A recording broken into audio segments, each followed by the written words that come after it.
તો ચોમાસું હવે આસપાસ છે કારણ કે હવામાન વિભાગ દ્વારા પૂર્વાનુમાન લગાવવામાં આવ્યું છે।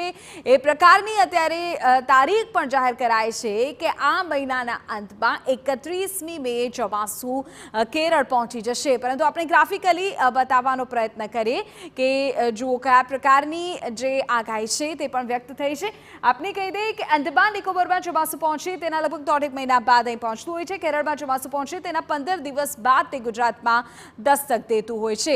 તો ઉલ્લેખનીય છે કે 2024માં આ વર્ષ માટે હવામાન વિભાગે 31મી મે ચોમાસું પહોંચવાની સંભાવના વ્યક્ત કરી છે।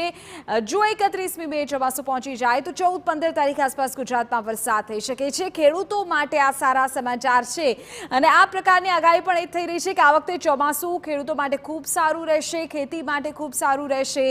રાજ્યમાં સામાન્ય કરતાં વધુ વરસાદનું પણ હવામાન વિભાગનું અનુમાન છે અને 104 થી 110% સુધી સિઝનમાં વરસાદ રહી શકે છે। દેશમાં સરેરાશ આ વખતે 106% વરસાદનું અનુમાન વ્યક્ત થયું છે।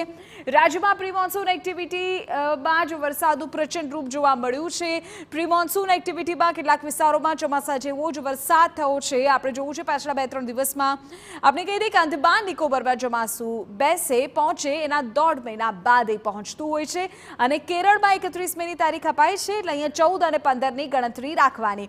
હવે પૂર્વાનુમાન વર્સિસ ચોમાસાની એન્ટ્રી આ બંને બાબતોને સમજી લેવી જરૂરી છે। 2020થી જો આપણે સરખામણી કરીએ તો ખબર પડી કે લગભગ 4 દિવસનો ગાળો રહેશે। 2021માં 31 મેનું અનુમાન હતું, 2022માં 27 મેનું અનુમાન લગાવવામાં આવ્યું અને 29મી મે ચોમાસાનું આગમન થયું। 2023માં 4 જૂનનું અનુમાન હતું અને 8મી જૂને ચોમાસાએ એન્ટ્રી કરી હતી। એટલે હવે જો 2024માં 31મી મે ચોમાસું પહોંચવાનું હવામાન વિભાગનું અનુમાન છે તો આપણે એવી ધારણા કરી શકીએ કે 28 મેથી 4 જૂનની વચ્ચે ચોમાસું પહોંચી જશે। 2019માં 6 જૂનનું અનુમાન હતું, 8મી જૂને કેરળમાં ચોમાસાનું આગમન થયું। 2020માં 5મી તારીખનું અનુમાન હતું પરંતુ પહેલી તારીખથી 4 દિવસ પહેલાથી ચોમાસાનું આગમન થઈ ગયું હતું। તો 4 દિવસનો જો આપણે આગળ અને પાછળનો ગાળો રાખીએ તો પણ એવું માનવામાં આવી રહ્યું છે કે 28મી મેથી 4 જૂનની વચ્ચે કેરળમાં ચોમાસું પહોંચી જશે, બેસી જશે। નૈઋત્યનું ચોમાસું એના 15 દિવસ બાદ ગુજરાતમાં